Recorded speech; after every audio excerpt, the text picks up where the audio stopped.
Vamos entonces a la clase. Hoy día nos continuamos con la iglesia primitiva, pero vamos a ir aparte. Ustedes han hecho su trabajo sobre el canon bíblico. A ver, ¿qué me pueden decir ustedes a ver, sobre el asunto? ¿Qué cosas los que han encontrado y qué les ha llamado la atención dentro de este documento? ¿Qué es lo que entendían ustedes antes de leer el canon, o si es que es la primera vez que han escuchado esta palabra? ¿Cómo entendían ustedes, eh, digamos, la forma de composición de los libros, o cómo se dio? De repente ustedes lo han tomado en cuenta eh, como generalmente se cree, ¿no? Que la Biblia nos vino así de forma entera, ¿no? Eh, ¿Qué entendían ustedes? A ver, vamos a ver. ¿Y Sí, qué pastor. cosa Pastor, encontraron en la lectura? Sí, digo. sí, bueno, gracias a Dios, bueno, estoy aprendiendo de que es algo interesante, ¿no? Acerca del canon bíblico, ¿no? De cómo Ujú, estaba conformado, el ujú, canon hebreo, ¿no? Y a comparación del otro canon, ¿no? De la Septuaginta, ¿no? ujú. Que donde vemos, pues, el orden actual de la Biblia, ¿no? De los 66 libros. ¿No? Ya, Y el canon hebreo, pues, tiene otro orden, ¿no? Que está el Torá, el Nevi'im y el Nevi'im, ¿no? Entonces, ya. es algo interesante, ¿no? Ver, qué libros, nosotros, bueno, se consideró, divinos, ¿no? Los 66 libros, ¿no? Y qué otros libros no fueron considerados dentro del canon, ¿no? Y es algo muy interesante, pastor. Justo, también con el pastor Luis Madrid también estamos llevando algo parecido, ¿no? Ya hemos pasado también por eso y ha sido como recordar y volver a analizar e investigar, ¿no? Junto con el libro que usted nos ha mandado a leer, ¿no? Ya, Y sí, sí, ha sido una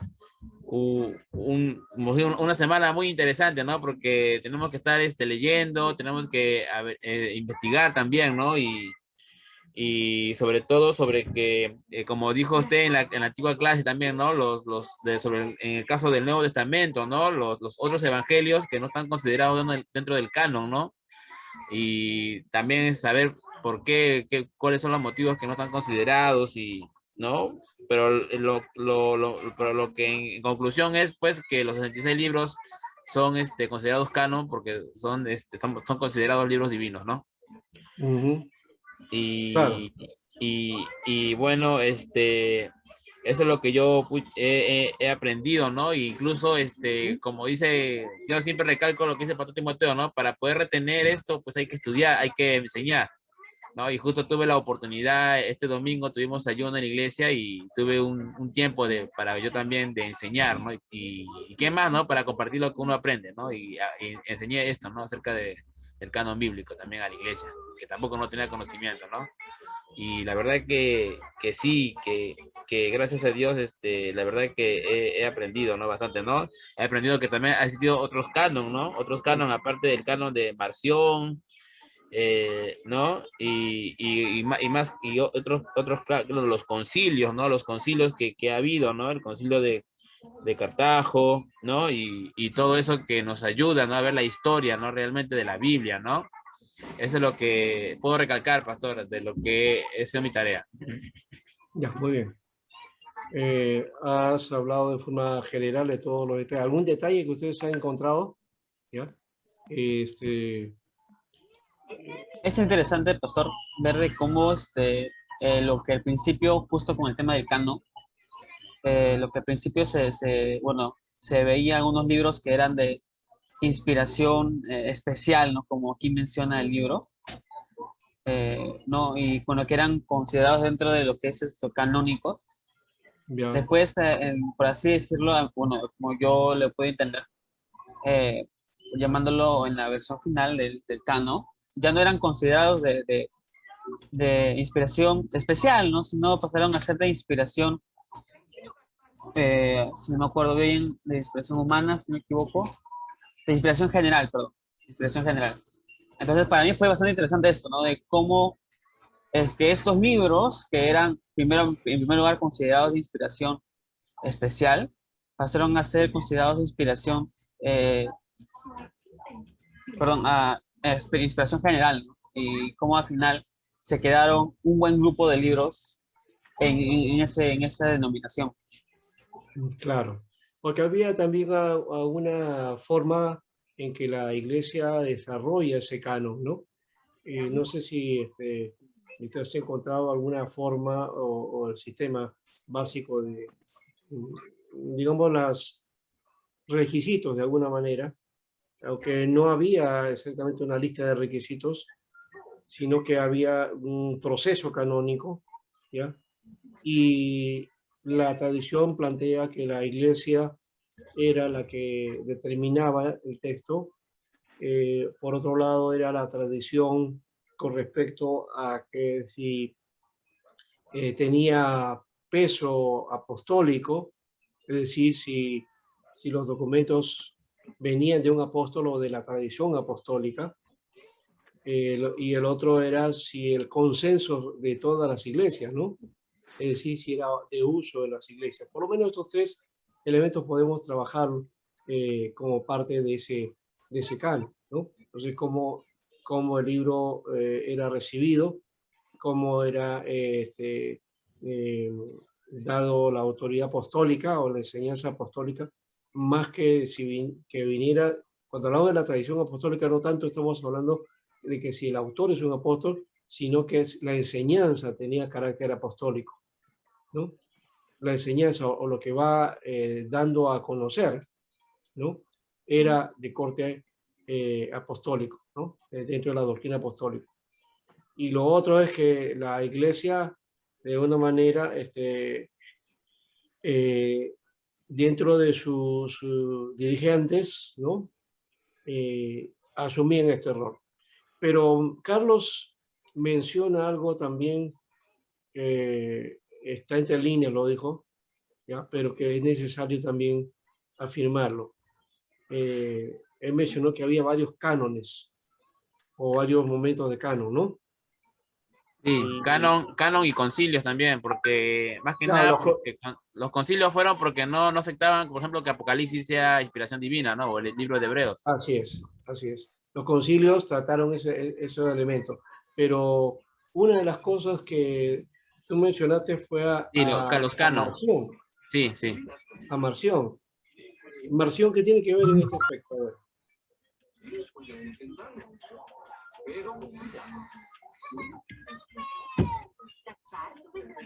¿Alguien más que pueda participar? ¿Qué nos puede decir? ¿Qué tiene que ver Marción en todo este proceso canónico o qué tiene que ver con el canon Marción? Él rechazaba, creo, el Antiguo Testamento, ¿no? Ya, sí, pero ¿qué más? Sí. Eh, Él se apartó de esa tradición judía y rechaza el Antiguo Testamento, sí, y rechaza, creo, también a Pablo. Ya, pero ¿qué es lo que hizo él? ¿Por qué se le recuerda? ¿Y por qué esa relación con el canon del Nuevo Testamento? Una característica de él era porque él rechazaba el libro de Lucas, ¿no? Porque el libro de Lucas era escrito en hebreo. No, perdón, en griego. Ya, ya, Sí, habían fragmentos del libro de Lucas que como Lucas era griego, ¿no? Y él rechazaba. ya, sí, sí. Muy bien. Pero ¿qué más? Hay una clave en el aspecto por lo que la iglesia después entró en todo ese proceso para reconocer estos libros, ¿ya? Dentro de lo que después se va a llamar Nuevo Testamento. ¿Mm? ¿Cuál fue el rol de Marción en este caso? ¿Y quién era Marción? Lo encontraron ahí, creo que menciona Báez Camargo, ¿ya? Y los historiadores también comentan algo acerca de él. Bien. Bueno, por lo menos Carlos lo menciona. Me gustó eso y que él haya mencionado ese aspecto, ¿no? Solo que no dijo quién era y qué cosa y por qué es necesario asumirlo. Bien, Marción primero era considerado un hereje, ¿no? Él era un gnóstico, algo así, ¿no? Y no, sus puntos de vista no eran muy bien vistos dentro de la iglesia. Pero una de las cosas que hizo él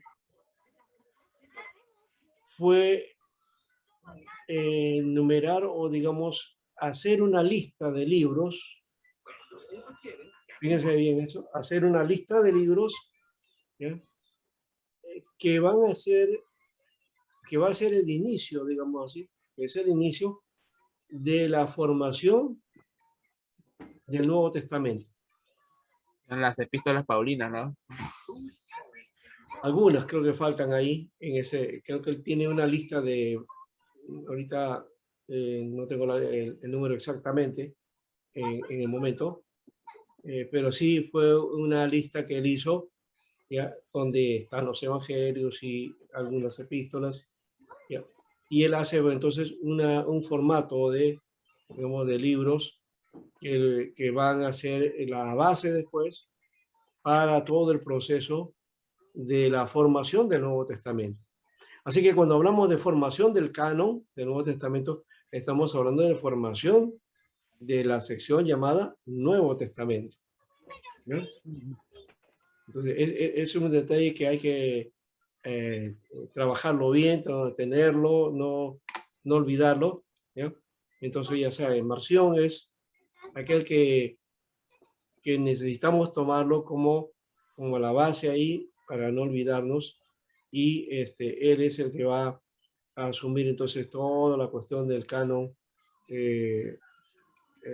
perdón, de la lista de libros que luego van a ser dentro del proceso canónico del Nuevo Testamento, en este caso el Nuevo Testamento. En cuanto al Antiguo, tiene otra dimensión, ya usted ahí, Carlos, creo que lo mencionó eso en el curso que están realizando también de introducción al Antiguo Testamento, y hay algo de ese aspecto. Se considera pues desde otra perspectiva eso, ¿no? Tiene otra conexión en todo caso, ¿no? Y entre nuestro caso tenemos que trabajar a ese proceso que luego los padres de la iglesia van a tomar y van a dar la lista pues de la lista que se va a asumir de los libros que van a hacer el contenido de esta parte que se va a llamar Nuevo Testamento, ¿ya? Y eso ya se formaliza en el siglo IV, ¿ya? Uno piensa en eso y dice, bueno, ¿cuánto tiempo ha pasado para que el canon se hiciera, ¿no? Pero eso ha sido así. Necesitamos trabajarlo de esa manera y no olvidar que si bien ahora lo tenemos como un libro, como un todo, ese todo no existía en los primeros siglos, ¿no? No había un conjunto de libros llamado Biblia, ¿no? Y esto es, para cualquiera que lo escucha de esa manera dirá, oh, no, eso es una herejía, ¿cómo es posible que diga que la Biblia no existía? No existió los primeros siglos. Lo que hubo fue el antiguo, lo que le llaman Antiguo Testamento, que es el Tanat, que ya alguien mencionó por ahí, ¿no? Torá, Neviín, Ketubín, ¿no? Que es el Antiguo Testamento. Y de ese texto, la versión griega de ese texto, la Septuaginta, fue usada por la iglesia, ¿no? Para su tarea. Y cuando los evangelistas van dando entonces la historia de Jesús, el mensaje de Jesús, van desarrollando su mensaje primero oral y después viene el mensaje escrito. Cuando se escribe, entonces el Evangelio primero se contaba como una narración. Esa narración después se va a escribir, ¿no? Por ejemplo, el caso de Marcos. Marcos escribe su Evangelio, pero el origen de ese Evangelio está en el mensaje de Pedro, la enseñanza de Pedro, ¿no? Que él enseñaba ese Evangelio, el Evangelio de Jesús, conforme a la visión que Pedro tenía. Y eso Marcos lo capta y le hace pues la crónica del asunto y va relatándonos a nosotros su Evangelio, ¿ya? Entonces el Evangelio de Marcos corresponde en realidad a el mensaje de Pedro, ¿no? En el caso de Mateo, Mateo fue un personaje, un testigo ocular, entonces él escribe todas aquellas cosas que él había visto y que él había percibido y deja también su documento. En el caso de Lucas, él investiga, busca datos y va mirando todos los detalles porque ya esto se estaba escribiendo para cuando Lucas escribe, él mismo dice, mucha de esto se ha dicho de esta manera y se ha escrito de este modo, muchas cosas, o sea, habían muchos evangelios ya, no había uno, sino varios. Pero entonces él, escribiendo a Teófilo, dice, me ha parecido a mí, o sea, el Santísimo Teófilo, presentártela a ti, habiendo investigado, ¿no?, todos los detalles y escribírtelo a ti. Entonces eso le da una característica particular, ¿no? Entonces él indagó, investigó, buscó, ¿no? Y le dio entonces la formación del asunto de tal manera que pudiera tener una versión. Entonces son 3 versiones de la historia de Jesús, ¿no? 3 versiones. Pero también tenemos de esas versiones, tenemos también nosotros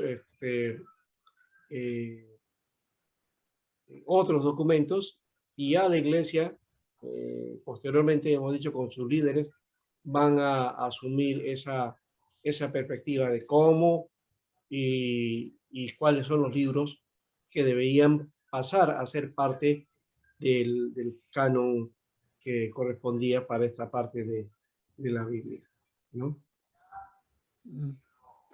Quiero, voy ahora sí presentarles a ustedes aquí este material para que más o menos ustedes se ilustren con respecto a esto, ¿ya?, que estamos mencionando. Y ya después nos vamos a la tarea que nos corresponde ahora. Etapa del interperiodo, miren, acá hasta había un curso que el pastor Timoteo había hecho, que lo hemos descartado porque como enseñamos introducción a la Biblia y introducción al Nuevo Testamento, entonces introducción al Antiguo, ya el intermedio se transcribe en medio de estos cursos, ¿no? Pero dentro de esta perspectiva está, por ejemplo, el asunto acá del canon, ¿ves? El canon del Antiguo Testamento en Yagné y el canon del Nuevo del Antiguo, del canon del Nuevo Testamento en Cartago, ¿no? 397. Por eso decía cuarto siglo, ¿no? Y que se va firmando en 1546 en el Concilio de Trento, ¿no? Ya sabemos que canon, entonces, es el nombre dado a la colección de libros que son reconocidos como genuinos, ¿no?, auténticos y de inspiración divina, ¿no? Entonces, genuinidad, autenticidad e inspiración divina. Son 3 cosas que está tomándose en cuenta, ¿no? La genuinidad, ya hemos dicho, que tiene que ver entonces con aquello que la iglesia determina. La autenticidad tiene que ver con el carácter apostólico o la enseñanza apostólica. Y la inspiración divina, ¿no?, que es el reconocimiento que la iglesia le da a cada documento como carácter divino, ¿no? Esto tiene que ver con pasar el examen de la fe y la práctica, ¿no? Muy bien. Atanasio es el que aplica esto en el cuarto siglo, ¿no? El padre de la iglesia de Alejandría, él es el que introduce esta palabra para hablar de los libros del Nuevo Testamento, ¿no? Esto lo vamos a dejar acá. Aquí está esa breve historia del canon. ¿Ya? Este es lo que le decía. Los primeros 20 años después de la ascensión de Cristo, las enseñanzas, la historia de la vida de Jesús, fueron divulgadas oralmente. ¿No? Oralmente, por testimonio de los testigos, por testimonios orales, por tradición. Eso lo dice 2 Tesalonicenses 2:15, 2 de Pedro 1:16, 1 Juan 1:2. Especialmente 1 Juan, dice, ¿no? Que hemos visto, hemos oído, hemos palpado, dice, ¿no? Tocante al verbo de vida. ¿Ya? Este sistema, que era generalizado en el mundo judío, era la forma más común de compartir y recordar. Es decir, el método de la memorización, ¿no? La repetición, ¿ya? Por memorización. Es el mismo sentido que de paso en el Levítico y Deuteronomio, me parece, con respecto a la Torá, ¿no? A la ley, ¿no? Y esto dice, la pondrás, dice, en el dintel de tu puerta, en las paredes y en tus ojos, frente, ¿no? En tu frente, ¿no? Y las pondrás en tu mano. Entonces, está hablando de ese recuerdo del testimonio de la palabra que debe tener siempre en cuenta, ¿no? Y que esa palabra la tiene que meditar de ella en la noche y tiene que enseñarla también. Entonces había una forma oral, una comunicación oral del texto, ¿no? Así fue el Antiguo Testamento también, la Torá oral. Después se hizo la Torá escrita. Y claro, la Torá oral es otra cosa. La Torá escrita es exactamente aquello que Dios quiso y que viene a ser el Pentateuco, ¿no? Bien, entonces aquí vamos a... Entonces estaban acostumbrados a entrenar, a oír, a prestar atención y a recordar, ¿no? La memorización. Hoy día, justamente, esta es una enfermedad que tenemos en el pueblo peruano. Y no sé si en Latinoamérica también y en el mundo. Me parece que es una enfermedad generalizada. La falta de memoria.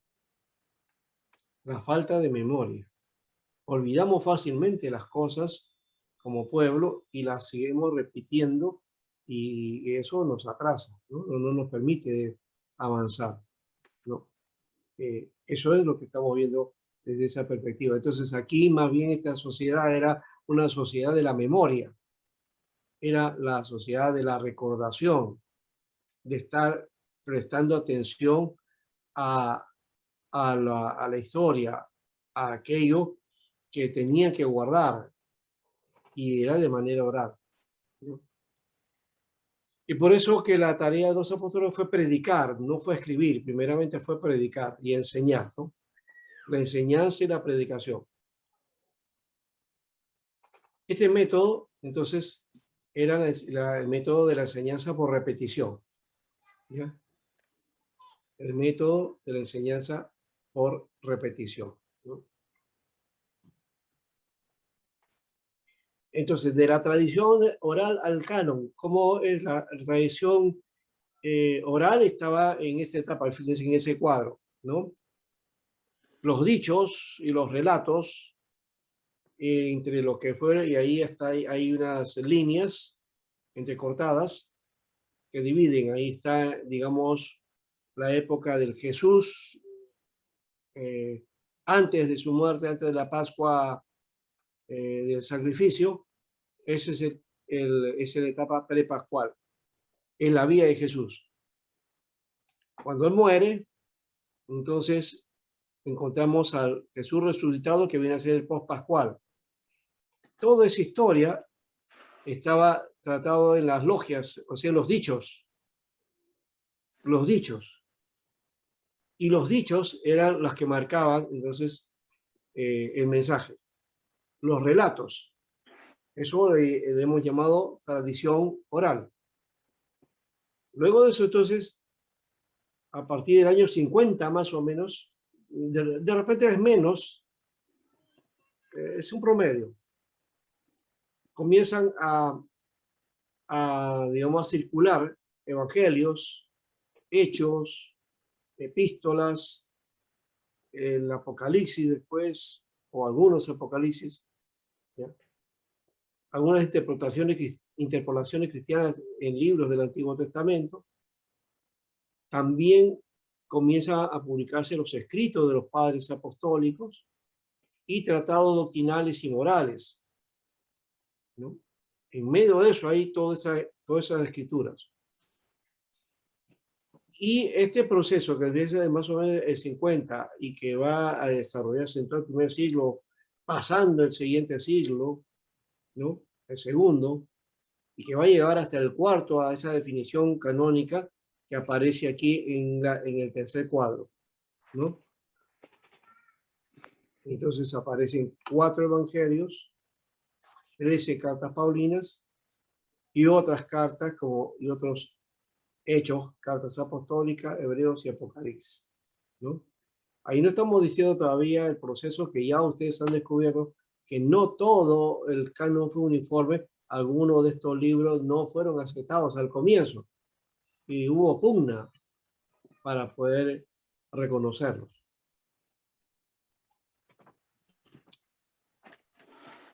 Pastor, Sí. disculpe. Pastor, el proceso de escritura de los 27 libros canónicos fueron un periodo de 40 años, Pastor. No se limita a 40 años. Empezó en el primer siglo, algunos piensan que más o menos a partir de los 50 puede haber sido menos que eso, no se tiene evidencia, no hay documentos más allá del 50, por eso se toma el 50 después de Cristo como un referente, ¿ya? Pero cuando se termina el libro no sabemos, cuando digamos, cuando se va acumulando todo el libro no sabemos. ¿Por qué? Porque no hay no digamos la evidencia, no hay una consistencia con respecto a eso. El Apocalipsis se supone que ha sido hecho a fines del primer siglo, ¿ya?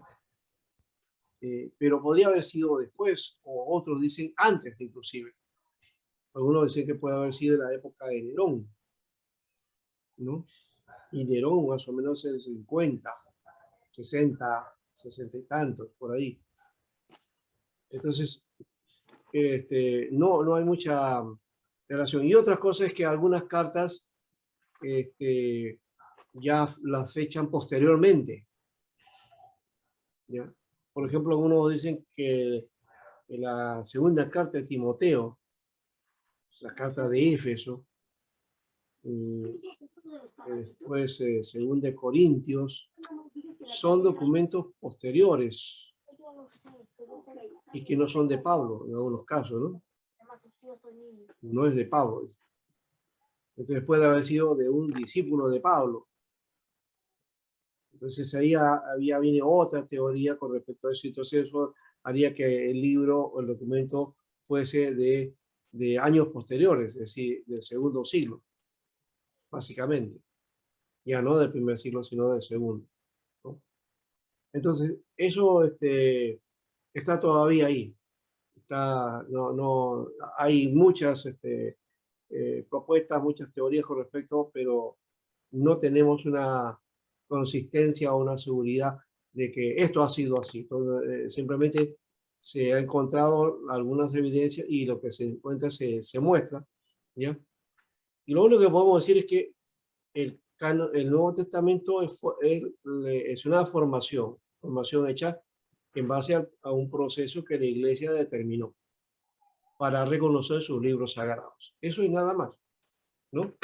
Entonces hay que reconocer que fue así. No ha habido entonces un documento del Nuevo Testamento así completo como que apareció y acá está. No, eso no ha existido ni nunca lo vamos a encontrar. Recién cuando en el IV siglo ya se da esto, ahí aparecen entonces versiones ya del Nuevo Testamento, que es curioso, los Nuevos Testamentos que aparecen ya tenemos otras versiones del siglo IV y hasta del siglo III. ¿Ya? Por ejemplo, el código sinaítico, ahí está con la epístola de Bernabé y está también el pastor de Hermas, dentro de esa versión que aparece en el código sinaítico. Entonces ahí ya nos damos cuenta de que hay una cuestión que todavía el canon era relativo desde esa perspectiva, ¿no? Entonces, ¿qué pasó? Bueno, fue en el convento de Santa Catalina, que era un convento ortodoxo o cristianos orientales, ¿no? Entonces, también puede ser que eso también haya sido una situación que lo ha llevado por ese lado, ¿no? Pero los documentos, ya hemos dicho, más o menos están por ese lado. Algunos por ahí dice que hay encontrado por ahí un Nuevo Testamento del segundo siglo, no hay. Posiblemente lo que hay es algunos fragmentos, eso sí, algunos libros, pero completo, total, no existe. Por eso es que los textos del Nuevo Testamento en griego es una construcción de los documentos códices que hay y que se van cotejando, ¿no?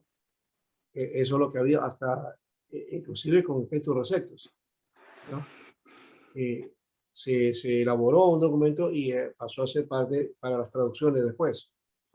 Y luego cuando aparecen estos textos alejandrinos, ¿ya? Con Tischendorf, ahí es donde va cambiando la figura y estos textos se añaden al estudio, en este caso del Nuevo Testamento, para desarrollar entonces un proceso que se va a llamar el texto crítico, ¿ya? El texto crítico especialmente, ¿ya? Y el otro queda como texto recepto, que también es un texto crítico, ¿no? Pero es un texto crítico del siglo XVI. Bien, entonces la tradición oral no solamente era recurso de culturas preliterarias o de pueblos civilizados, eso fue un recurso de todas las culturas antiguas, ¿no? La memorización. Y claro, de la memorización a dejar un documento, a una escritura, ya eso es otra cuestión, ¿no?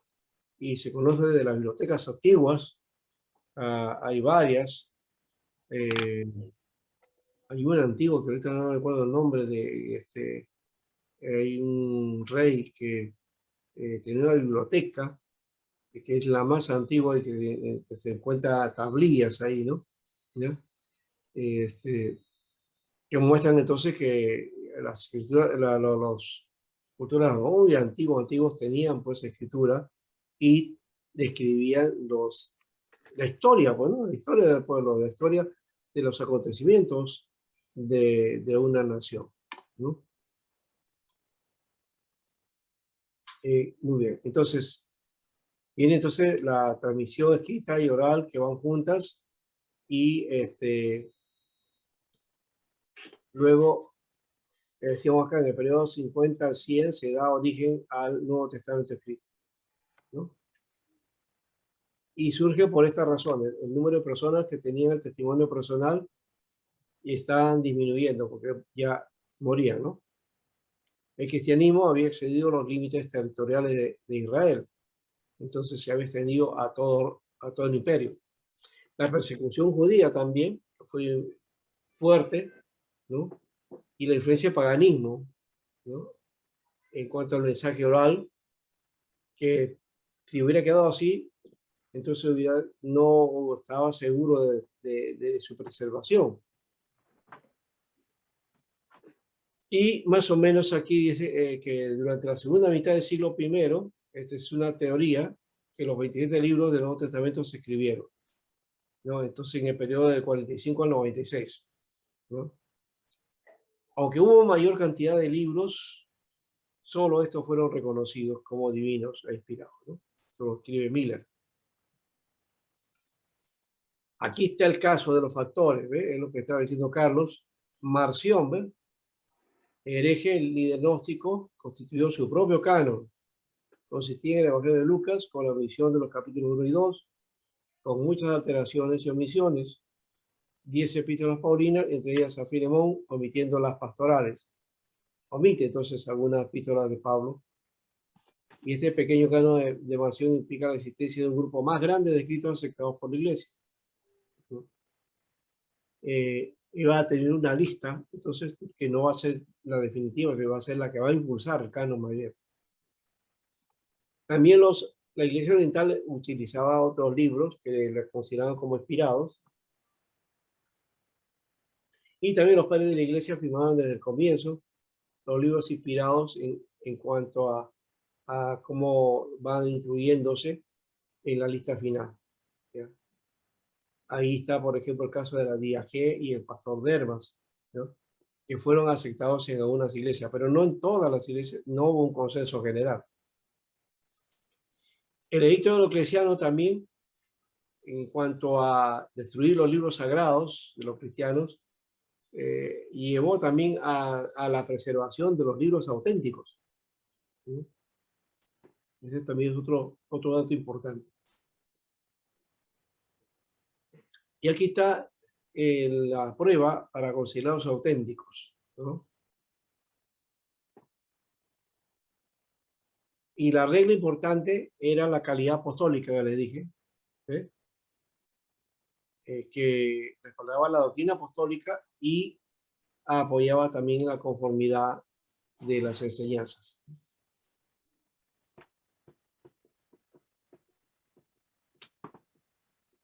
Muy bien, entonces, aquí hay algunos, en el proceso está aquí el fragmento muratorio, que también tiene una lista, omite Hebreos y Primera y Segunda de Pedro y Santiago.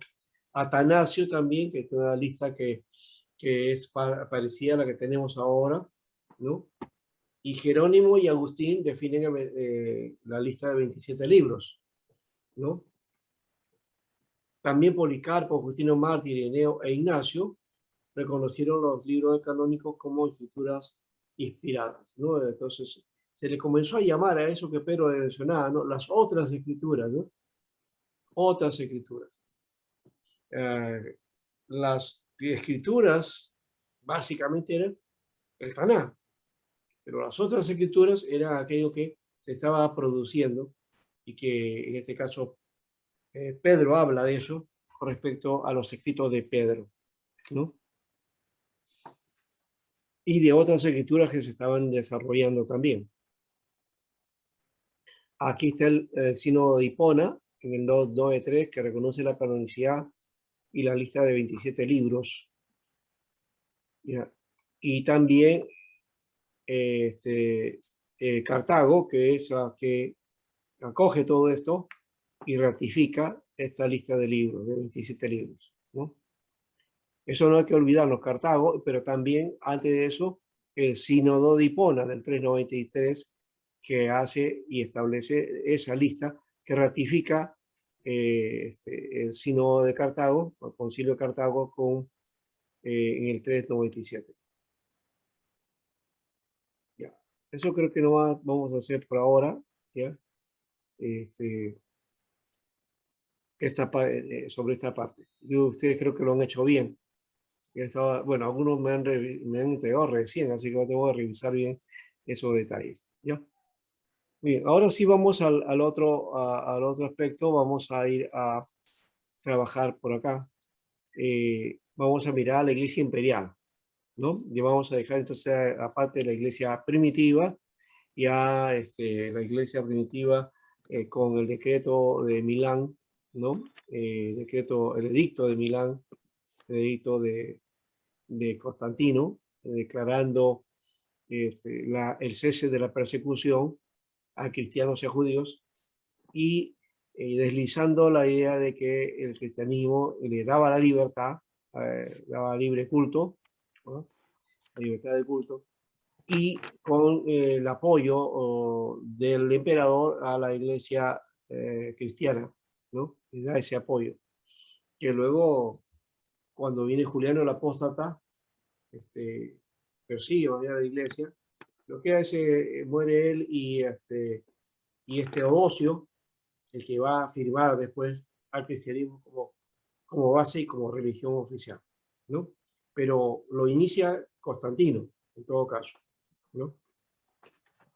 Entonces ya tenemos el edicto de la tolerancia, ¿no?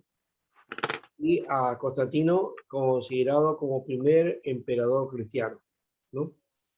Que de paso también Eusebio de Cesarea lo nombra, y para Eusebio ese hecho de que la iglesia pueda tener libertad de culto y desarrollarse en el imperio, y que esto lo haga con la anuencia del emperador.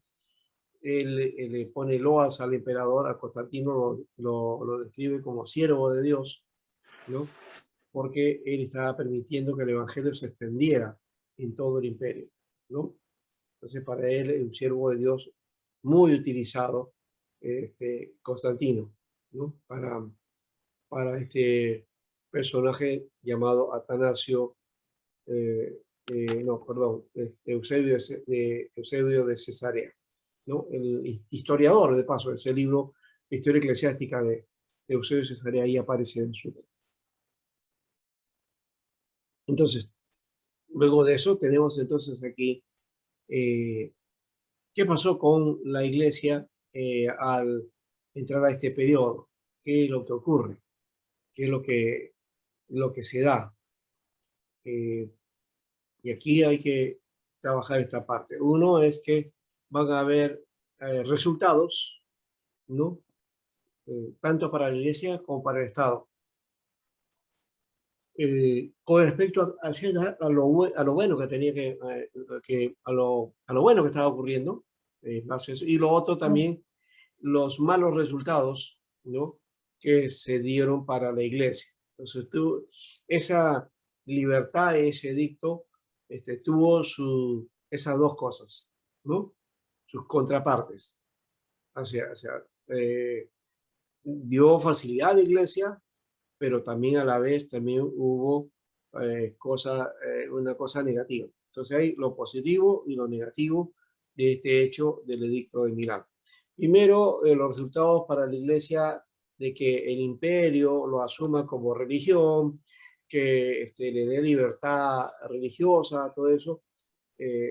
Para la iglesia, bueno, vino el fin de la persecución. La persecución ha sido tan atroz en la iglesia que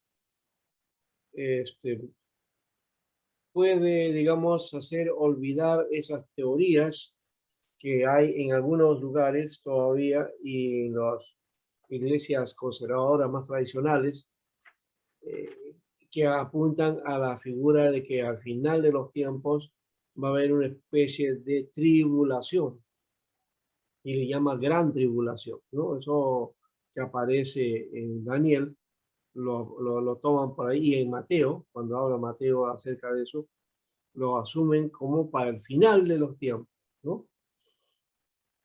Y esa teoría, de paso, no la comparto, pero así se hace la interpretación, esa es la lectura que se tiene de algunas iglesias, ¿no? En realidad, la iglesia ha pasado por momentos de tribulación muy fuertes, y este proceso de casi, ¿cuánto? 200 años o un poco más, ya que sufrió desde el segundo siglo, todo el segundo siglo, el tercer siglo, todo el tercer siglo y parte del cuarto siglo, ¿no? Entonces, ha sido una situación terrible para la iglesia. Nunca se había visto una persecución de tal manera, y podemos llamar que eso sería como la gran tribulación. O sea, la gran tribulación históricamente ya se dio. Lo que pasa es que no lo reconocemos, y creemos que la iglesia que de estos últimos tiempos es la que va a sufrir más. O en todo caso, bueno, no va a sufrir, va a ser arrebatada, ¿no? Dice, ¿no? El Señor se la lleva, y por lo tanto no va a sufrir. Y más bien acá los que se queden van a pasar la gran tribulación. Esa es una teoría del escape, ¿no?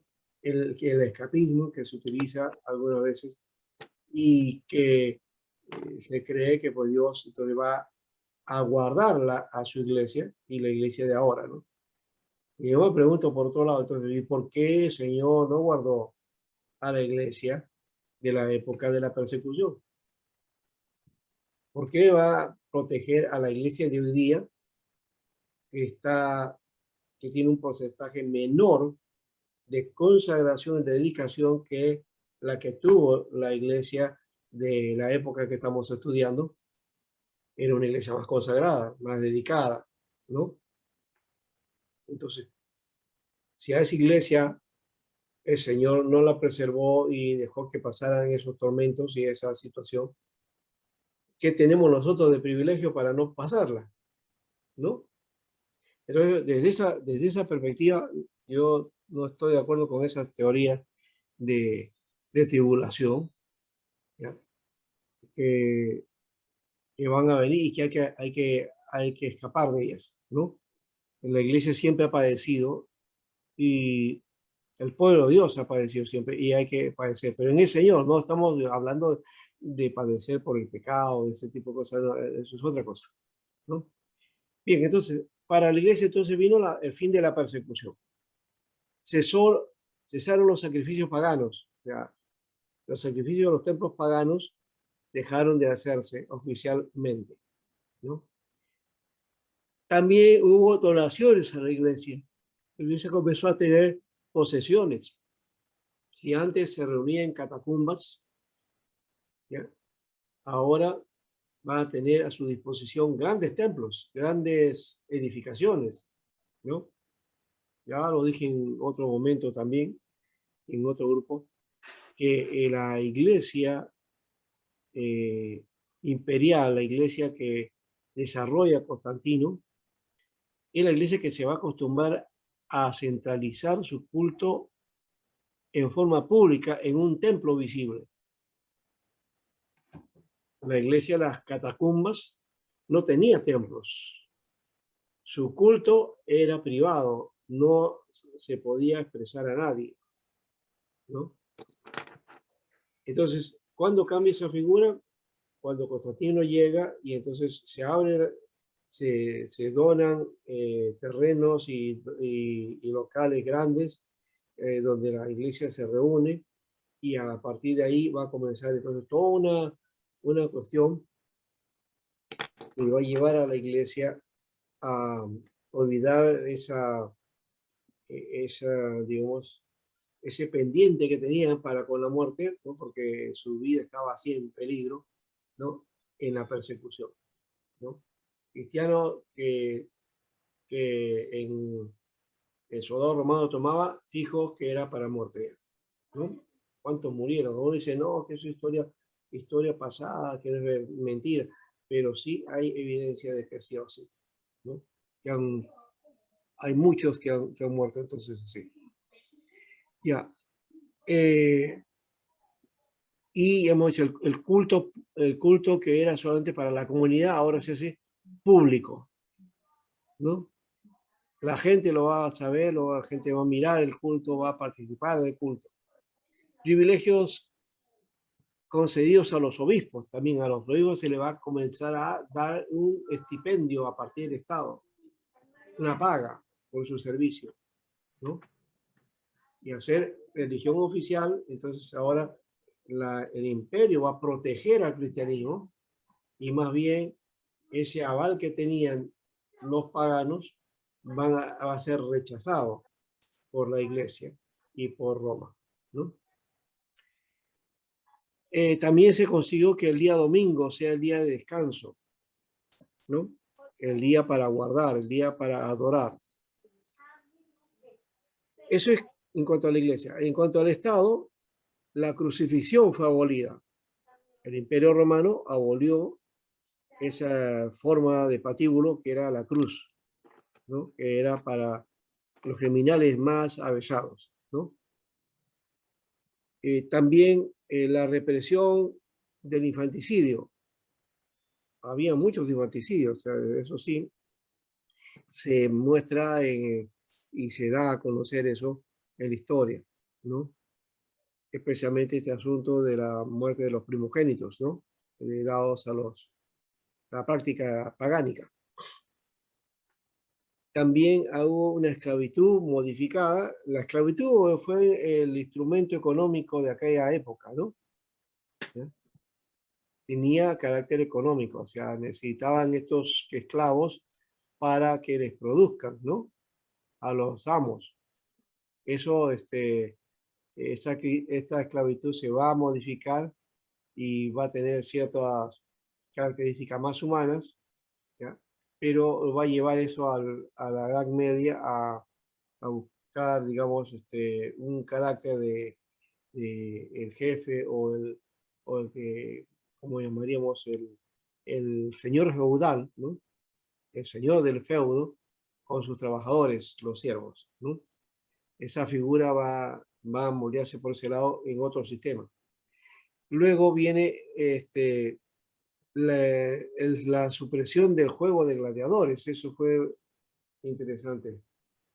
El juego de gladiadores era como lo que hoy día llamaríamos los programas de televisión, los programas basura, ¿no? Esto es guerra, y más el otro combate. ¿Qué hay más por ahí? En fin, ese tipo de programas de entretenimiento que en realidad pues no sirven de nada, ¿no? Es lo que le dan al pueblo. Es la misma figura que en el imperio se daba en cuanto a los gladiadores, ¿no? Y tenían pues el coliseo ahí como forma. Y claro, que era también, esto en la televisión no se da ahora, esperamos que nunca se dé, pero en esa época sí se daba la muerte de la gente. Y la gente iba literalmente a morir y a gozarse viendo matar o morir gente inocente, ¿no? Y cómo los gladiadores los arrastraban y todo lo que hacían con la persona, ¿no? Entonces, eso queda abolido, ¿no? Queda abolido.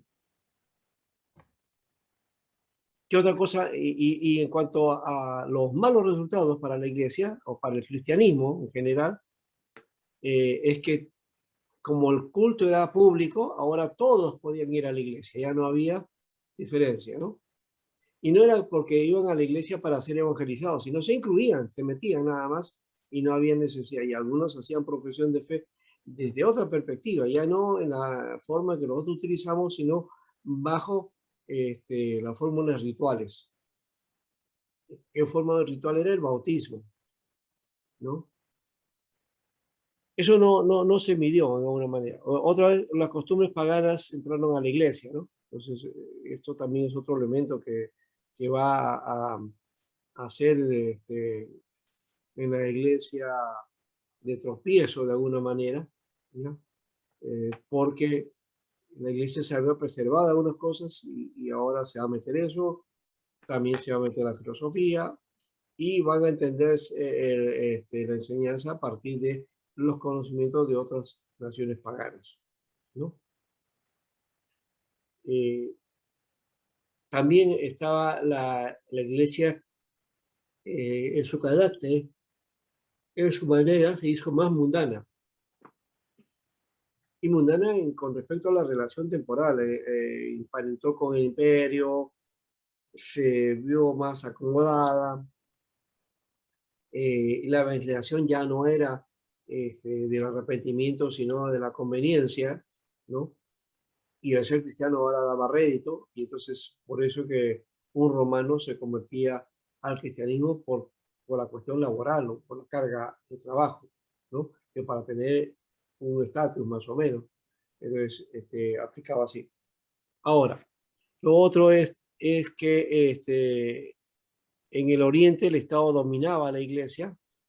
Eso es la división que se va a dar ya desde en esta etapa, ¿no? Y los orientales, o el cristianismo oriental, pensaba en que el Estado debía plantear todas las cosas que tenga dominio sobre la iglesia. En el occidente es al revés. Es la iglesia que va a dominar al Estado. Por eso es que el Papa va a tener una función especialísima, que no lo tenía ningún rey, ningún emperador, ningún personaje. él va a ser la clave, de alguna manera, para el desarrollo de esta figura y del dominio de Iglesia frente al Estado, ¿no? Esas son las luchas que hasta ahora se tienen. Si es el Estado quien debe intervenir en las iglesias o es la Iglesia que debe intervenir en el Estado y en la política del Estado, ¿no? Esos son los elementos que están ahí. Y bueno, es más o menos lo que estamos planteando por este lado. ¿Alguna pregunta a ver si, sobre esto, esta parte?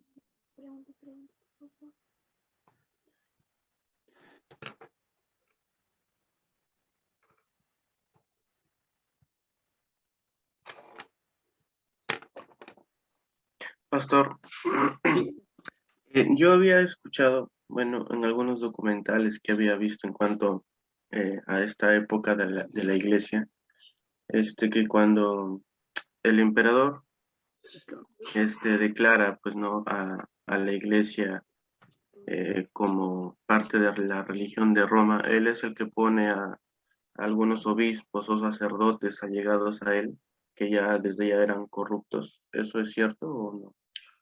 Ya, hay algunos documentales que de paso, o algunos, yo aconsejo examinarlo todo, retener lo bueno.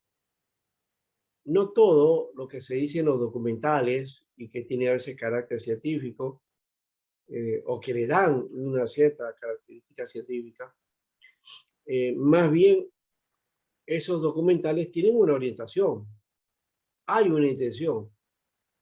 Entonces, bajo esa intención es que trabaja. Y la intención es desprestigiar al cristianismo, especialmente al cristianismo de Roma, ¿no? Que es el que va a permanecer en todo este asunto. Entonces, decir que Constantino nombró obispos o se allegó a ciertos grupos que le eran, digamos, compatibles a él, ¿no? Y que de alguna manera convenció a algunos obispos, y como tú mencionaste ahí, hablaste de obispos corruptos, no hay tal cosa, ¿no? Por lo menos los obispos se guardaban del cuidado de ser los supervisores de las ovejas, ¿no? No, no asumían un dominio total que no la tuvieran. Eso hace que uno, si el Estado, había una diferencia entre Estado e Iglesia que se quería mantener. Constantino sí tuvo, o sea, no voy a desconocer que fue allegado a un cierto sector de obispos y que habían obispos muy condescendientes con Constantino, eso hay que reconocerlo, pero el decir que Constantino es el que organizó todo y él es el que establece y él es el que le da la doctrina y él es el que pone los canos, entonces eso es darle pues una participación y un protagonismo que no es verdad. Esa es una cosa armada y es una difamación y es una confabulación que se está haciendo, tanto con en el caso de la Biblia, con el canon, sino también tiene que ver con el hecho de la formación de la iglesia misma, ¿no? Entonces, Constantino es simplemente un creyente más, inclusive era un creyente al estilo pagano, ¿no? Y que le aguantaba porque era el emperador, ¿ya? Pero no muestra eso, que ese poder en la iglesia, porque los que dominaban la iglesia eran los obispos. Ellos son los que determinaban el caminar de la iglesia. No fue Constantino en todo caso, ¿no? Pudo haber ido a algo, esa posición, claro que sí, ¿no? Y el caso de la madre de Constantino, Helena, ¿no? Ella también ayudó bastante, porque era una mujer de fe, ¿no? pero también pervirtió a la iglesia de algún modo, porque la iglesia se acostumbró a esa, digamos, ya no ser perseguida, ser la privilegiada, tener los primeros lugares, ¿no? Ser respetada, tener dominio. Eso la llevó a obnubilarse y la iglesia perdió su valor doctrinal.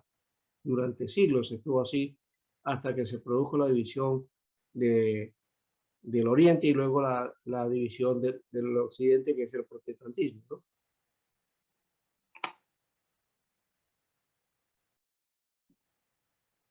Ya hemos dicho que Constantino entonces es el ejemplo de construir grandes templos en Jerusalén, ¿no? En Betlén y también en Constantinopla, ¿no? La figura acá creo que tengo esa figura, no sé si está acá por acá. Acá está, este es el famoso templo de Santa Sofía. Le llaman Santa Sofía no porque haya una santa llamada Sofía, no. Santa Sofía está hablando de la sabiduría, la santa sabiduría. Eso sería la forma de... O Agia Sofía, ya está. Agia Sofía, que está en griego. ¿Ya? Entonces, esto fue construido por Constantino. Esto existe, por si acaso, este domo grande, eso existe hasta ahora. Es un templo hermoso en Constantinopla, ¿no? Y ahora es una mezquita. Es una mezquita, actualmente es una mezquita. Hasta antes, cuando los turcos otomanos invaden Asia Menor y se instala digamos, el pueblo de Turquía, encuentran esta y otras iglesias más. Con el tiempo, esta de aquí la van a convertir en mezquita. Y luego ya en tiempos modernos le cambian esa figura y pasa a ser una especie de museo. Un museo. Luego, hace poco tiempo, el nuevo gobernante turco ha mencionado la necesidad de poner a Turquía de nuevo en su consideración cristiana, ¿no? Entonces ahí viene la situación con respecto a este hecho de Constantino, ¿no? Su intervención ha sido por ahí, pero no debe ser el protagonismo como está descrito en estos documentales, que como digo hay que tomar mucho cuidado, ¿ya? Y que tergiversen algunas cosas, que dicen ciertas verdades, pero tergiversan otras. Y también utilizan, ¿no? Teólogos y maestros, pastores y sacerdotes, ¿no? En su documentación, para afirmar sus testimonios, pero ellos cruzan todos los detalles y no se muestra pues, cuál es la tendencia que cada uno tiene, porque de todas maneras hay una tendencia, ya sea política o religiosa.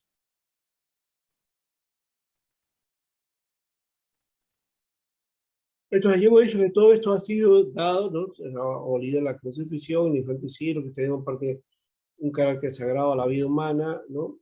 Se otorgó derechos legales a los esclavos, su condición fue mejorada y fue abolido finalmente. Luego los juegos gladiadores que fueron prohibidos. La alianza Estado-Iglesia trajo muchos males, porque en Roma va a suceder eso, que le vamos a llamar ese carácter césaropapista. ¿Qué cosa es el concepto o digamos ahí, en qué significa este aspecto del sistema césaropapista? Es el carácter de la Iglesia y el Estado. Carácter en la Iglesia y el Estado pueden estar ahí, ¿ya? Pero no deben influenciar una sobre otra, ¿no? Y la alianza que hubo en el caso de la Iglesia de Roma con el Imperio trajo muchos males. Uno, el fin de la persecución se toma como bendición, ¿ya? Y se establece dentro del cristianismo la religión del Estado, que llega a ser una maldición al final, ¿no?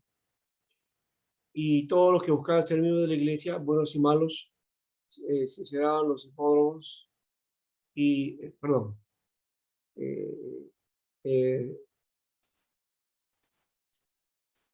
No, estábamos hablando de que Cristiano como religión de Estado llegó a ser una maldición. Todos buscaban ser miembros de la iglesia, buenos y malos, sinceros e hipócritas, ¿no? Había dicho hipódromos, hipócritas, ¿no? Se mundanalizó la iglesia, ¿no? Y algunos ambiciosos usaban ese hecho de ser creyente para buscar puestos en la iglesia o para tener influencia social y política, ¿no? Entonces ya saben de dónde vino esa perdición de la iglesia, ¿no? Cómo fue el asunto cuando hizo un maridaje con el Estado, con el Imperio Romano, ahí donde la iglesia poco a poco se fue degenerando. Pastor Sánchez, Sí, sí, hermano César. sí, en estos términos que se habla de la alianza del Estado y la Iglesia, sí, en este estado que se está hablando, en el estado de la alianza de la Iglesia, Sí. digamos,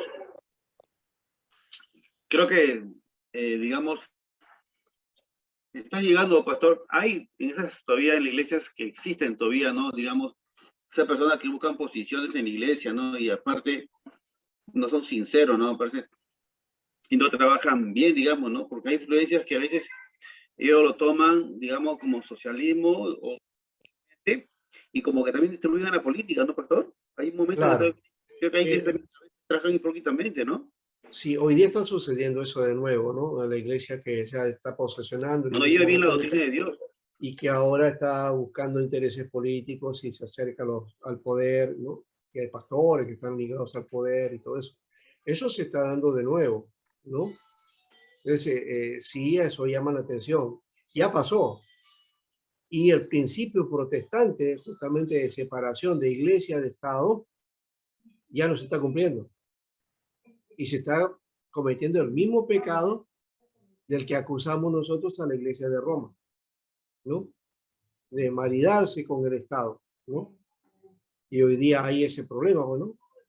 Hay pastores e iglesias que apoyan una posición política, ¿no? Y si hay pastores o miembros que apoyan otra, en la situación que vivimos hoy día, que estamos en una situación de elegir, ahí hay problemas también, ¿no? Entonces, a veces se mete a la iglesia sin querer queriendo o queriéndola, o por ganar intereses también, ¿no? Entonces eso es un problema. Creo que esa respuesta Pastor, una al consulta. Estado debería ser como ciudadanos, como Pastor, una ciudadanos. consulta. En Y este ahí caso, no, como ciudadano ya, tú puedes participar también si quieres, pero no porque eres creyente, ¿no? Usas a la iglesia, ¿no? Para ese fin, no. Simplemente como ciudadano, como cualquier otro, ¿ya? Y que seas elegido en esa perspectiva, como ciudadano, en el testimonio que tú tienes ante las demás personas, no por ser evangélico, ¿no? El problema es que muchos vienen, se asumen, se eligen, y ¿qué hacen? Buscan a los hermanos para que voten por él, ¿no? No existe eso, ¿no? Cada uno tiene que vérsela como sea si quiere hacer participación política. Y no solamente es la única forma de hacer participación política, también la forma de hacer política está en el barrio, en las formaciones que se tienen en las juntas vecinales, en las formas que la ciudadanía en los clubes también, ¿no? En la formación, o sea, si participamos en una u otra forma. Nosotros participamos solamente de la iglesia, ¿no? Y nos debemos solamente a la iglesia, ya no queremos participar en otra cosa más. Pero a veces hay necesidad, ¿no? Como cuando sucedió la época del terrorismo, muchas iglesias se unieron a las rondas campesinas, ¿no? Pastores, y ellos lucharon contra este flagelo, ¿no es cierto? Y algunos dieron su vida por esta situación también. Y eso hizo que el ataque también fuera a la iglesia fuertemente, ¿no? ¿No? Y también pagaron otros cuando venían los militares y acusaban a la iglesia de terroristas y los mataban también. Así que de ambos lados estaban siempre ahí con esta situación, ¿no? Bueno, ahora sí, la otra cosa es que los servicios eran menos espirituales, las ceremonias de paganismo se infiltraban en la adoración. Las fiestas paganas llegaron a ser fiestas de la iglesia con cambio de nombre y de adoración, ¿no? También, por otro lado, la imagen de santos y mártires empezaron a aparecer en los templos. Como recuerdo, ¿no? Después fueron venerados y al final adorados y se le va rindiendo culto. O sea que ya la adoración también se comienza a tergiversar. Y la adoración a la Virgen María también sustituyó a la adoración de Venus y Diana. Y la cena del Señor llegó a ser un sacrificio en lugar de un acto recordatorio, ¿no? Y el anciano pasó a predicar, de predicador a sacerdote, ¿no? Hasta los primeros siglos de la iglesia no se encuentra en la función del sacerdote. Pero cuando ya Roma se encarga de estar en el poder, ¿no? Y con el emperador, ahí empieza, ya no van a ser predicadores, pastores, van a ser sacerdotes, ¿no? Entonces ya se cambia esa figura y aparece el sacerdocio como un ministerio. Bien, eso es más o menos para dar unos cuenta del asunto, ¿no? Profesor, el una poder de la consulta. iglesia fue dominando, ¿no es cierto? El mundo iba dominando a la iglesia y no es el cristianismo que transformó al mundo, ¿no? La humildad y la santidad es reemplazada por ambición, orgullo y arrogancia, ¿no? Que muchas veces algunos que llegan al poder piensan que de esa manera es la forma de ejercer el poder. El poder se ejerce en el servicio, en ser humildes, en compartir, ¿no? Y estar con los hermanos en esta condición, ¿no? Así, en el mismo nivel, ¿no? El problema que tenemos ahora es que vemos que el pastor tiene que estar acá arriba, ¿no? El pueblo acá y el dice arriba, ¿no? No, el pueblo, el pastor debe ser como un pastor ovejero, ¿no es cierto? Estar metido dentro de su membresía, ¿no? Estar ahí. No arriba, sino hacia abajo.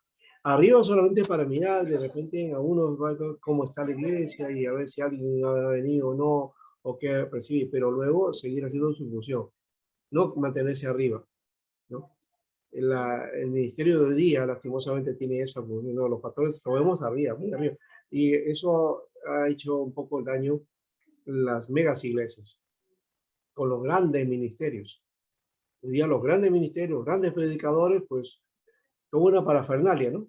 Y para acercarse a ellos, y es difícil, porque tienen hasta un servicio de seguridad y todo lo demás, y buscarlo y pedir consejería, pues pasan meses, ¿no? Y si no, hay que pasar por uno por acá, otro por allá, hasta llegar a la cabeza, ¿no? Entonces, ya no es directo como fue al comienzo. Ahora, puede ser que también por el asunto del crecimiento se dé.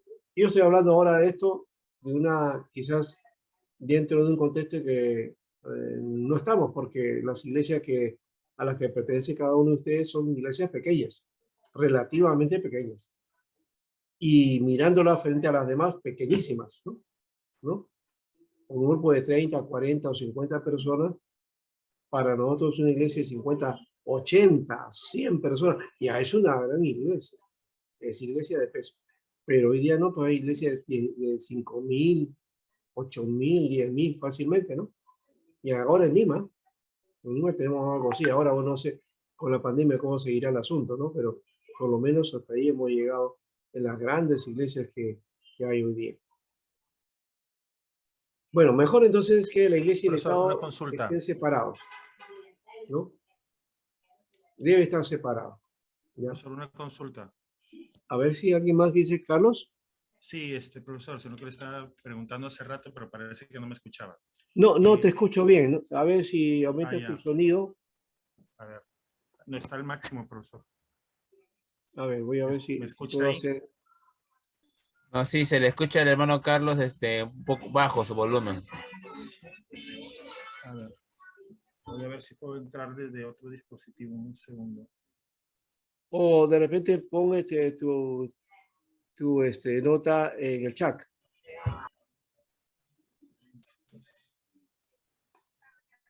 ¿Puede hacer? Ya, mientras tanto, entonces, la iglesia y el Estado, entonces, deben estar separados, ¿no?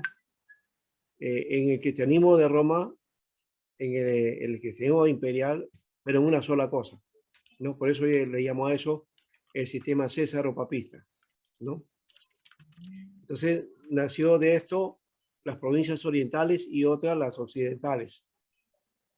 En el oriente el Estado dominaba la iglesia y en el occidente la iglesia usurpó el poder del Estado, ¿ya? Y ahí tuvo una jerarquía que se fue corrompiendo, ¿no? Ya saben que la corrupción siempre hay en los grupos, ¿no? No es nuevo, ¿no? Y que fue la que comenzó a manipular, ¿no? También se funda Constantinopla, la capital, y entonces va a ser la lucha entre Constantinopla y Roma, ¿no? Se eligió la ciudad de Bizancio para darle este nombre de Constantinopla.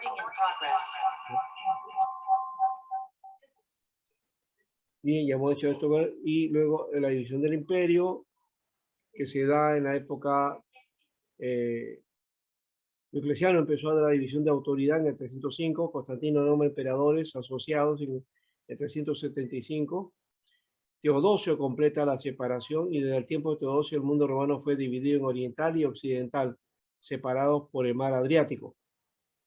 El imperio oriental era llamado griego y el occidente latino, por causa del idioma. La división del imperio fue un presagio de la futura división de la iglesia también, que va a ser en el, ya más adelante, ¿no? En el 1054, claro, mucho después, aunque ya las luchas empezaron por el año 500, más o menos. Se suprime el paganismo y ahora el paganismo que antes perseguía al cristianismo o que era protegida por el imperio, porque en realidad el paganismo no persiguió a la iglesia, fue el imperio. Los cristianos ahora van a comenzar a perseguir a los paganos. Y esto no está corroborado, pero se dice que el incendio de la biblioteca de Alejandría, que tenía una cantidad de libros y documentos científicos de conocimiento de aquel tiempo muy avanzados y que se perdieron, se le atribuye a cristianos en Alejandría, ¿no? Por cuestiones de luchar contra el paganismo, ¿no? Y eso sí es una época bastante triste. De paso hay una película que, claro, es bastante exagerada también, porque ataca bastante el cristianismo, pero mucho de lo que dice ahí, en parte es cierto. ¿Ya? El cristianismo, cuando se vio empoderada en el imperio, comenzó a perseguir al paganismo. Quiso arrasar con el paganismo por completo, ¿no? Entonces, ese mito del incendio realizado por cristianos en la biblioteca de Alejandría podría ser cierto, ¿no? Profesor, ¿ahora sí me escucha? Sí, ahora sí. Justamente lo que decía tiene que ver con esto y con algo de información que yo pude, bueno, me gusta un poco la historia. Es posible que el tema fuera de que realmente en las persecuciones, especialmente las persecuciones que ha hecho la Santa Inquisición, los cruzados incluso, realmente no fuera a personas paganas, sino posiblemente a cristianos, que, sí, que en este caso no coincidían con sus prácticas, ¿no? Claro, pero eso ya es posterior. Eso que tú estás hablando es posterior. Aquí no existe, en este periodo que estamos hablando de la Iglesia Imperial, no existía la Inquisición. No, sí, las cruzadas tampoco. Las cruzadas fueron posteriores. Aparecen las cruzadas más o menos por el año 1200, 1100. 1200, hasta 1200, fueron varios años, ¿ya? Entonces estamos ahorita recién en el siglo 4 o 5, ¿ya? Entre 4 y 5. Entonces, eso todavía no es parte. Eso vamos a llegar de repente en su momento, ¿no? ¿Por qué vamos a llegar? No, llegamos hasta el 476, creo que es la figura, o no, un poco más, ¿ya? Sí, lo otro que quería acotar, sino que cuando yo me refería al tema, era por el tema de persecución. En el caso del siglo III, no tengo, es un supuesto realmente, profesor, porque no es, no sé, no hay mucha información al respecto, de que posiblemente Constantino lo que hace realmente es conquistar a la iglesia y a gente que estaba en este caso, digamos, temerosa porque el cristianismo estaba creciendo. Entonces, lo que hace es toma a algunos líderes de poder y les da posición, ¿no? Y digamos que el poder puede corromper a quien es corrompible. Entonces, ahí es donde viene lo delicado. Y en el tema del sacerdocio que usted mencionó, realmente no es una práctica cristiana. Quisieron tomar una similitud con el tema de los judíos, pero realmente es una práctica pagana, así como el tema del celibato, que está originado, entre otras cosas, en la adoración al dios, ahorita no me acuerdo el nombre, no sé si era Dagón, el dios pescado o algo así es, ahorita se me fue de la memoria, en el cual incluso el tema del Papa y esta cúpula que tiene en la cabeza es justamente una representación a eso. Entonces, ahí realmente lo que hace Constantino es simplemente por el temor de que el cristianismo sobrepasara el poder del imperio, lo reconoce, pero él es el que tiene la máxima autoridad en la iglesia. Y al hacer eso, él prácticamente comienza a introducir muchas prácticas paganas que si no hubiera sido de esa manera hubieran sido perseguidas, ¿no? Ya. Entonces, el proceso que tú estás diciendo es cierto, pero fue posterior a Constantino. No es Constantino. Constantino en ningún momento dirigió la iglesia. Constantino, por otro lado, sí es cierto que se convirtió al cristianismo, pero no dejó de ser pagano. O sea, cuando estoy hablando de Alejandría es el siglo V, por ejemplo. La lucha contra el paganismo, eso fue más o menos por esa época. Pero cuando Constantino, él da el edicto de tolerancia y cese de la persecución a la iglesia, ¿ya? Ese fue, digamos, la apertura del asunto y el poder, y luego la iglesia comenzó sus miembros a tener entonces puestos y también participación política, ¿ya? Pero es otra cosa. Los obispos eran los que dominaban la iglesia. No hay ninguna evidencia de que Constantino haya sido el que domine la iglesia o que determine las pautas de qué es lo que tenía que pensar, qué es lo que se debía enseñar, qué doctrina asumir o qué documentos bíblicos o textos canónicos deben ser. Eso no lo hizo Constantino porque no era él llamado para eso, era el emperador, ¿ya? Entonces ahí hay otra cuestión que es un mito de alguna manera. Lo que tú dices, sí, eso sí es verdad, pero eso es un proceso posterior a Constantino, ¿no? Entonces, que empieza con Constantino, pero que se va dando en un proceso hasta que la iglesia se romaniza de alguna manera, ¿ya? Porque si no tengo entendido, en el siglo IV o V se introduce la teología mariana, con lo cual pero ya no está desvirtuación. Constantino, ¿te das cuenta? Ya no, No, sí, no, ya no está Constantino. ¿ya? Pero creo que Constantino es se el comienzo. instaura porque ya había sido, ya estaba siendo una práctica, ¿no? Y ya varios obispos comienzan a apoyarlo. Porque ya cuando viene el concilio y se define, esto ya se había venido practicando. Por eso digo, lo mío era un supuesto, no es... Y la iglesia comienza a hacer eso y que inclusive los concilios van a demorar muchas cosas, muchas doctrinas. Eso de la vez que tú estás mencionando, la ascensión de María es de 1940 y tantos, es decir, del siglo XX todavía. ¿no? Ahorita no me acuerdo, profesor, pero yo me acuerdo, bueno, me acuerdo exactamente, pero tengo entendido que algunos de los temas sobre la virginidad de María, sobre el tema de incluso la adoración a María no es tan lejano. El tema de la ascensión sí, pero el tema del marianismo, que comienzan a ponerla como madre de Dios y que realmente es una teología pagana porque realmente viene del tema tanto egipcio como del tema babilonio y romano también, ¿no? Porque viene la trilogía, que es un paralelo a la Trinidad cristiana, ¿no? Entonces, Claro, eso siempre lo he dicho. En este La caso, autoridad, realmente María vendría a ser Semiramis, ¿no? Semiramis, bueno, Nimrod. ya y- ese es, digamos, algo que se va planteando, pero de hecho que no hay ninguna base o sustento específico del asunto. Simplemente son teorías, ¿no? Por ahí lo dejamos. Que ya. puede ser, pero vamos a dejarlo de esa perspectiva. Este, como digo, hay ciertas versiones que se dan de la iglesia, pero atacando a la iglesia para tratar de socavarle en cuanto a su autoridad. Lo que hay que tener cuidado es que en el proceso sí hay que reconocer que hay una evidencia digamos, de que la iglesia fue perdiendo su eficacia y por el deseo de poder. No por el poder en sí mismo, porque poder no es malo. ¿Ya? La iglesia en sí misma ya hay poder. Cuando uno tiene una función o un determinado cargo, ya tienes un poder ahí que vas a tener que Dame mi celular. manifestar, Dame mi celular. ¿no? Ya, dame mi celular. Pero el poder no es lo que te Dame mi celular, corrompe. trae mi celular, por favor. Trae mi celular. Lo, Lo lo estás que usando. corrompe, ¿sabes qué No lo estás cosa usando, es? dame. A ver, Carlos, Carlos, corta Carlos, lo que apaga tu micro. lo que corrompe es lo que hay en el corazón, Estamos de acuerdo.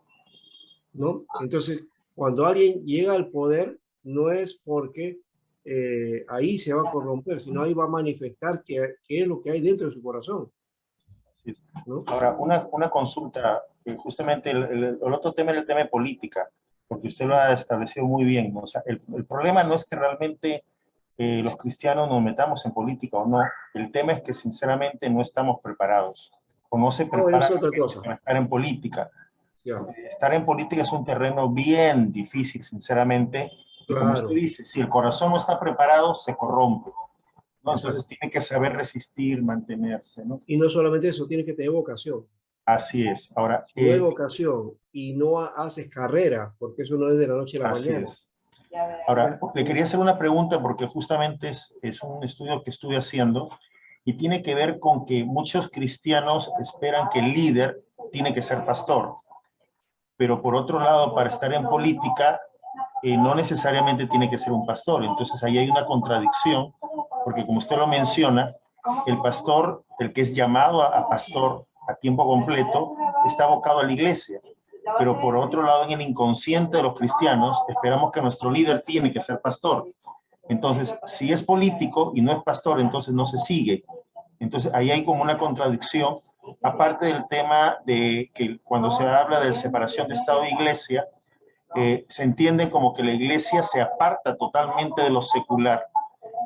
Como lo diría Marx no es, ahorita se me fue el nombre, del filósofo ya del siglo XV o XVI aproximadamente, que hace una separación entre Estado e Iglesia y que en este caso prácticamente la Iglesia comienza a tratar lo que no es de Iglesia o lo que no es clerical como algo secular o como algo mundano y solamente encerrarse en la Iglesia y se olvida que finalmente nuestra misión está en el mundo, ¿no? Estamos en el mundo, pero no somos del mundo. Claro. Entonces, realmente mucha gente pagana ha comenzado a tomar posiciones en la política y en el trabajo y en otros campos, porque los cristianos hemos dejado hacer nuestra tarea y nuestra responsabilidad. No, claro, ahí fue el tema, es que Agustín mete esa concepción dualista del mundo, donde la iglesia tiene que... Una cosa es que la iglesia esté separada del Estado en cuanto a su función y a los requerimientos. El Estado está para regular todos los aspectos de una nación, de un pueblo. Y la iglesia tiene que ver el aspecto para que dé el mensaje de Dios. Pero eso no le quita que la iglesia también vea las situaciones, porque desde la perspectiva de la iglesia tiene que trabajarse también los diferentes problemas dentro de la sociedad. Hay que hacer pastoral para eso. ¿Ya? Lo que pasa es que no trabajamos este elemento y ahí viene la diferencia. Entonces no rompemos con esto, ¿ya? Y entonces dedicamos solamente a la iglesia, al culto y al servicio, y que la actividad de la iglesia solamente es eso, ¿ya? Y el mundo, bueno, el mundo con todas sus implicancias le llamamos que es el sistema de pecado, ¿no? y lo mundano, la familia, el trabajo, todo eso es mundano y no es parte de nosotros, eso lo dejamos alejado. Entonces, si hay conflicto ahí, si hay una injusticia, si no decimos nada. Tiene que Profesor, haber una voz de parte de la iglesia. una consulta, también. profesor. ¿Usted cree que posiblemente sea una influencia del pensamiento sacerdotal en el sentido de que, justamente como usted lo está mencionando, la iglesia cristiana a principios del siglo instaura el tema del sacerdocio y reemplaza a los obispos y pastores, o incluso los obispos terminan siendo sacerdotes, y reemplaza el tema de los predicadores y pastores por sacerdotes, instalando de que el sacerdote es la máxima autoridad y tanto en este caso de poder y en iglesia. Entonces, como yo sospecho, creo que en este caso, inconscientemente nosotros hemos asumido eso y, por ejemplo, en la iglesia, ¿no? Conversando con el pastor, decíamos, ¿no? A veces la congregación espera que el pastor haga todo. El pastor es el que predica, el pastor es el que visita, el pastor es el que es, y los demás reciben, ¿no? Y pareciera que es una mentalidad del sacerdote, que el sacerdote hace todo y la congregación solamente es pasiva. Así es, sí, ¿no? ese es un concepto que deberíamos cambiar y que no lo cambiamos. O sea, necesitamos perfilar un poco la pastoral desde otra dimensión, porque este tipo de pastoral ya no va a funcionar de aquí a unos 20, 30 años, ya no va a funcionar, porque no es viable, ¿no?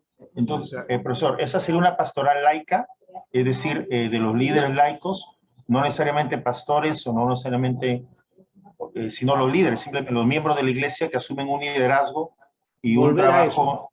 Volver a eso, volver a la lo que iglesia es primitiva, ¿no? el ministerio de la iglesia.